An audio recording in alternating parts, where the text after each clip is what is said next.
गिद्दड़ कहीं के, गरीब भाइयों को मारते हो, गरीब भाइयों को तुम मारते हो। अगर गंभीरता से नहीं लिया गया, उसको नहीं रोका गया, तो कल परसों तरसों उसके बाद जो नरसों जो आएगा, मैं उस दिन मैं वहां तमिलनाडु में होऊंगा और देखते हैं किस माई के लाल के अंदर इतनी ताकत हो गई जो उत्तर भारतीयों को वहां से निकाल करके भगाएगा। हमारे भाइयों के अगर खून बहाओगे तो उसका बदला हम लेंगे, और उसका बदला लेंगे तब आंख से खून बह जाएगा और कोई पूछने वाला नहीं मिलेगा। और रही बात तमिलनाडु की, तो तमिलनाडु सरकार कान खोल करके सुन लो, तमिलनाडु तुम्हारे बाप का नहीं है। तमिलनाडु भी अखंड भारत का हिस्सा है, और उस अखंड भारत में सभी भारतीयों का। तुम हमारे भाइयों का खून बहा करके, हमारे भाइयों की हत्या करके देश में उन्माद फैलाना चाहते हो, और उन्माद के बदौलत तुम वोट लेना चाहते हो। अपने आप को बहुत राजनीतिक चाणक्य कह रहे हो ना, तो चाणक्य के हम लोग बाप हैं, उत्तर भारतीय। और कहां चले गए देश के चौकीदार? बड़े घराने के जो बाल बच्चे हैं उनको तकलीफ थोड़े है। तो हम गरीबी से गुजरे हैं, गरीबी में हमने जन्म लिया है, मुझे पता है गरीबी क्या होती है। देश के अंदर हिंसा फैली है। तमिलनाडु में उत्तर भारतीयों का खून लगातार बहाया जा रहा है, चौकीदार कहां गायब है? पहले तो 2024 के चुनाव के लिए कुछ और किए जा रहे थे, हिंदू राष्ट्र वाली बात कर रहे थे, ये बात तमाम बात कहे जा रहे थे। अब जब इतना से भी मन नहीं भरा, तब मजदूरों का हत्या करवाने लगे।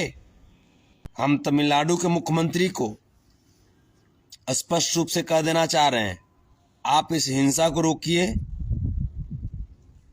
वरना इसका नतीजा बहुत बुरा होगा। अगर 2 से 3 दिन के अंदर अगर ये हिंसा नहीं रुका तो हम तमिलनाडु पहुंचेंगे। बहुत ही गंभीर मसले पे मैं लाइव आया हूं, और जैसा कि आप सबको पता है कि तमिलनाडु में नॉर्थ इंडियन माइग्रेंट्स पे किस प्रकार से हमला किया जा रहा है। उत्तर भारतीय जो मजदूर हैं, हमारे भाई हैं, उन पे जिस प्रकार से तमिलनाडु के अंदर में हमला किया जा रहा है, जिस प्रकार से उन्हें दिन दहाड़े रोड पे काटा जा रहा है, ये बहुत गंभीर है। और हम इन घटनाओं की कोटि कोटि निंदा करते हैं और कहीं से बर्दाश्त करने के मूड में नहीं है।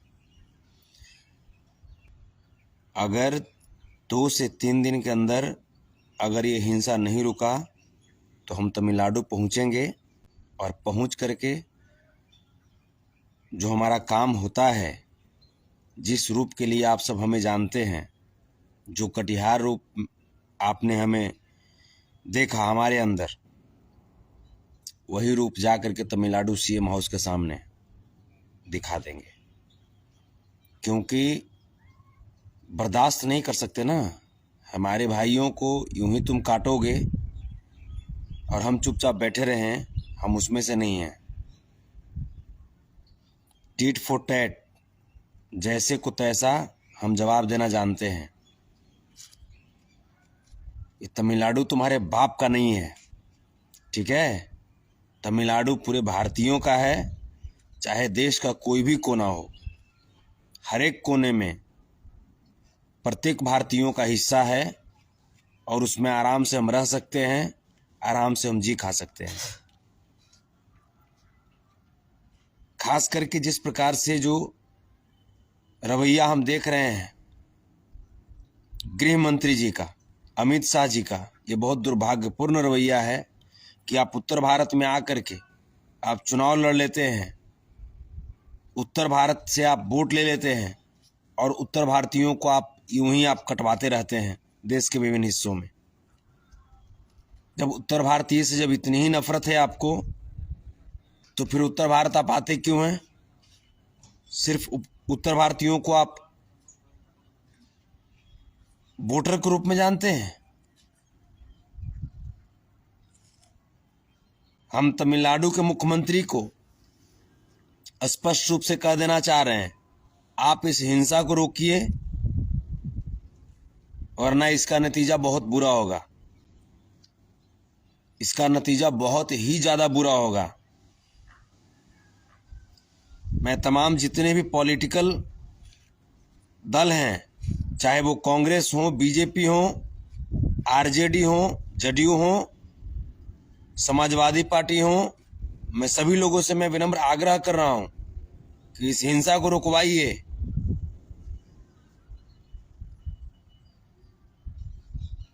इस हिंसा को रुकवाइए, वरना जनता जवाब देना जानती है। और इस सबको पता है कि हिंसा कौन करवाते हैं। हिंसा कौन करवाते हैं सबको पता है। हिंसा किनकी पहचान है। माननीय प्रधानमंत्री जी, आप बनारस में आकर के चुनाव लड़ लेते हैं, वोट ले लेते हैं, उत्तर भारत में अपना पूरा परिवार बसाने लगते हैं, और जैसे ही चुनाव खत्म हो जाता है तब उत्तर भारतीयों का खून बहाना शुरू कर देते हैं आप। ये कतई बर्दाश्त नहीं होगा। हम लोग कभी इसको इग्नोर नहीं कर सकते।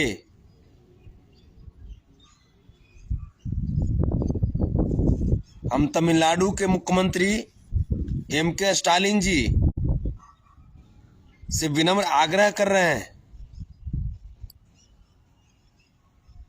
कि इस घटना को गंभीरता से लेते हुए इस घटना में जितने भी दोषी हैं उन पर कार्रवाई कीजिए और इस घटना को रोकिए।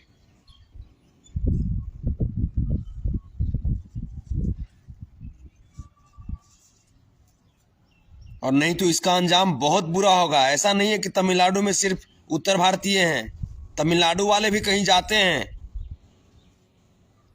तमिलनाडु वाले सिर्फ तमिलनाडु में नहीं रहते हैं, तमिलनाडु वाले भी कहीं जाते हैं। एक वक्त था ना जब राज ठाकरे और बाल ठाकरे, उद्धव ठाकरे तांडव मचा के रखा था महाराष्ट्र में। क्या स्थिति हुई देख रहे हैं ना। तो नंगा नाच मत करो, वरना नंगा कर देना जानते हैं हम लोग।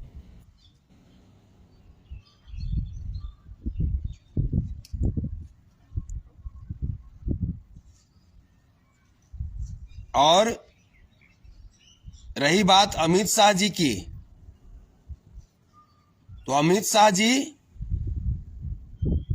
वोट यहां पे आपको दिया गया है ना, उत्तर भारतीय वोट आपको दिए हैं ना कि एम.के. स्टालिन को दिए हैं वोट।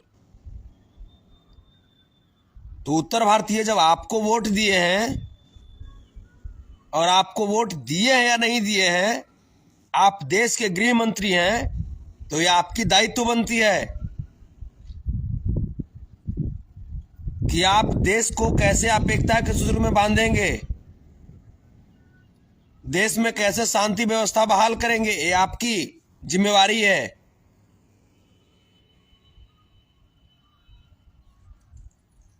और भाजपा बैठ करके जो नंगा नाच करवा रही है और देख रही है, ये कतई बर्दाश्त वाली बात नहीं है।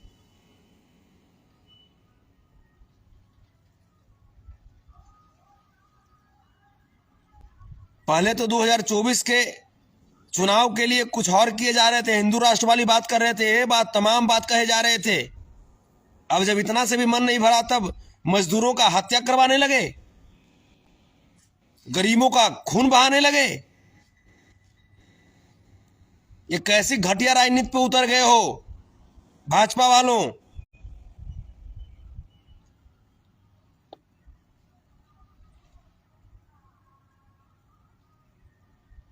और कहां चले गए देश के चौकीदार। देश के अंदर हिंसा फैली है। तमिलनाडु में उत्तर भारतीयों का खून लगातार बहाया जा रहा है, चौकीदार कहां गायब है। चौकीदार नींद से तो जागो। मैं स्पष्ट रूप से मैं बता देना चाहता हूं, इस घटना को अगर नहीं रोका गया तो इसका अंजाम बहुत बुरा होगा, बहुत बुरा होगा इसका अंजाम। फिर उसके बाद कोई भी लोग ये नहीं कहेंगे कि उत्तर भारतीय भी ऐसे होते हैं। अपने आप को बहुत राजनीतिक चाणक्य कह रहे हो ना, तो चाणक्य के हम लोग बाप हैं उत्तर भारतीय। हम लोग जानते हैं कि राजनीति कैसे की जाती है। तुम हमारे भाइयों का खून बहा करके, हमारे भाइयों की हत्या करके देश में उन्माद फैलाना चाहते हो और उन्माद के बदौलत तुम वोट लेना चाहते हो, तो हम ऐसा नहीं होने देंगे।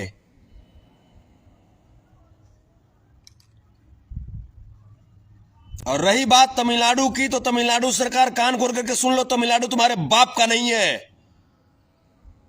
तमिलनाडु भी अखंड भारत का हिस्सा है और उस अखंड भारत में सभी भारतीयों का अपना हक और अधिकार है।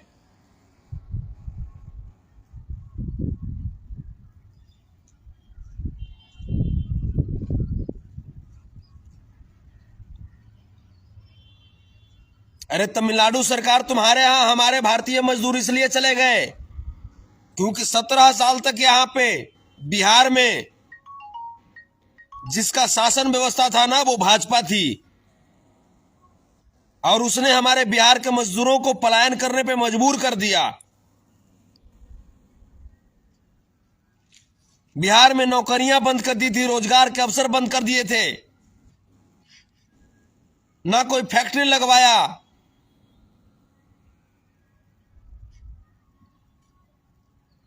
इसीलिए यहां के मजदूर, यहां के मेरे भाई, मेरे गरीब दोस्त पलायन करके कभी तमिलनाडु तो कभी हरियाणा, कभी गुजरात जाने को मजबूर हो गए।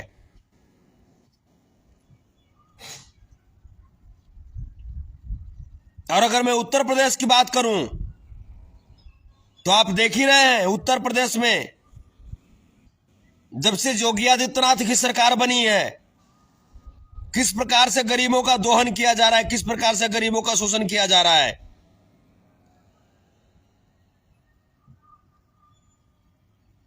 तो तमिलनाडु मामले पे मैं बहुत गंभीर हूं और इसमें हमें पता है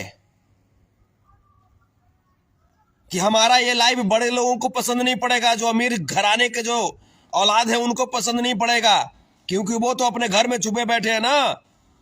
जो हमारे गरीब गुरबे किसान मजदूर नौजवान जो मेरे भाई हैं, जो अपनी रोजी रोटी के लिए सरकार के, बीजेपी के उस 2 करोड़ सालाना रोजगार के लोभ में आकर के बीजेपी को वोट दे दिए,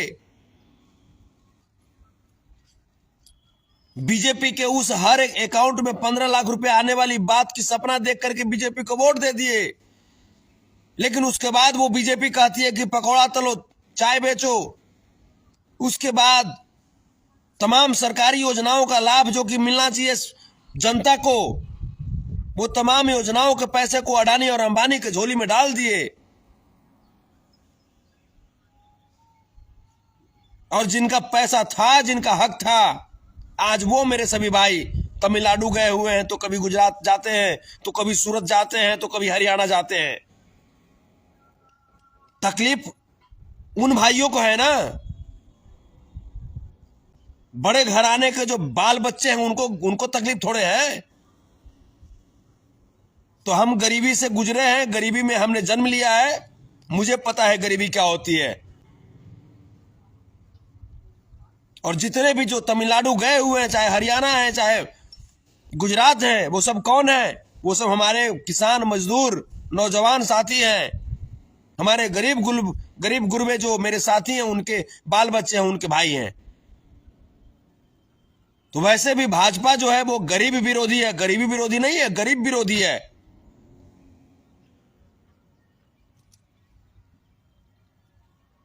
तो गरीब विरोधी रहो या कुछ भी रहो, हमारे भाइयों के अगर खून बहाओगे तो उसका बदला हम लेंगे, और उसका बदला लेंगे तब आंख से खून बह जाएगा और कोई पूछने वाला नहीं मिलेगा। घुटना से आंसू चलवा देंगे। इसलिए अमित शाह जी इस घटने को गंभीरता से लेते हुए, चूंकि आप देश के गृह मंत्री हैं, आप इस घटने को गंभीरता से लीजिए और इस घटने को गंभीरता से लेते हुए उचित कार्रवाई कीजिए। वहां पे तमाम जो उत्तर भारतीय जो हमारे साथी हैं उनको सुरक्षा व्यवस्था बहाल कीजिए। 3 दिन का समय, कल, परसों और तरसों, अगर इस 3 दिन में अगर वहां पे हमारे उत्तर भारतीय मेरे साथियों के ऊपर जो हो रही हिंसा है उसको अगर गंभीरता से नहीं लिया गया, उसको नहीं रोका गया, तो कल, परसों, तरसों, उसके बाद जो नरसों जो आएगा, मैं उस दिन मैं वहां तमिलनाडु में होऊंगा और देखते हैं किस माई के लाल के अंदर इतनी ताकत हो गई जो उत्तर भारतीयों को वहां से निकाल करके भगाएगा। देखते हैं किस मां ने ऐसा शेर पैदा कर दिया है। गिद्दड़ कहीं के, गरीब भाइयों को मारते हो, गरीब भाइयों को तुम मारते हो।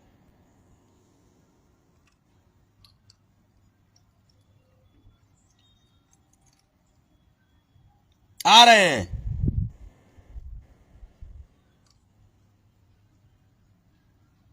और मेरे भाई लोग एकजुटता दिखाइए।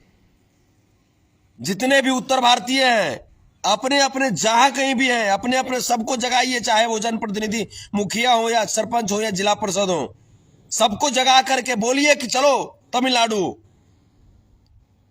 चलो देखा जाएगा किसमें कितना दम है। दिखा देते हैं ये लोग को, चढ़कर नकिया चाप देंगे।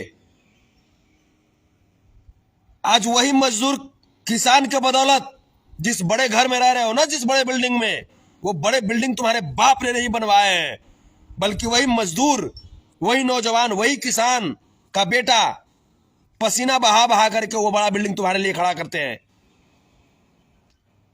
इसलिए तमिलनाडु में जो कर रहे हो ये बिल्कुल तुम गलत कर रहे हो। चाहे देश का कोई भी हिस्सा हो, वो पूरे भारतीयों के लिए है, तुम्हारे बाप का सिर्फ नहीं है तमिलनाडु।